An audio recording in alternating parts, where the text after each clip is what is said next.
ভালো মানুষ হওয়া আসলেই খুব সহজ, কিন্তু ভালো মানুষ থেকে যাওয়া সেটাই কঠিন। তুমি যত ভালো হও তত বেশি মানুষ তোমাকে ব্যবহার করবে। তবুও তুমি হাসবে, কারণ তুমি বদলাতে চাও না।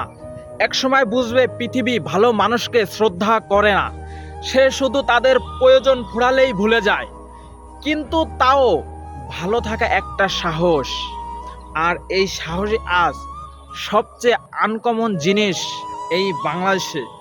ভালো মানুষের মূল্যায়ন সবাই দিতে পারে না।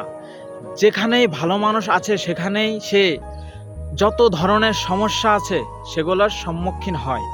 সো ভালো মানুষ হবেন না আপনি খারাপ মানুষ হবেন, না পরিবেশের সাথে আপনি কীভাবে খাপ খেয়ে চলবেন সেটা আপনার দায়িত্ব। কিন্তু বাংলাদেশকে ভালো রাখতে হলে অবশ্যই আমাদের ভালো মানুষ এবং একজন সচেতন নাগরিক হওয়া প্রয়োজন।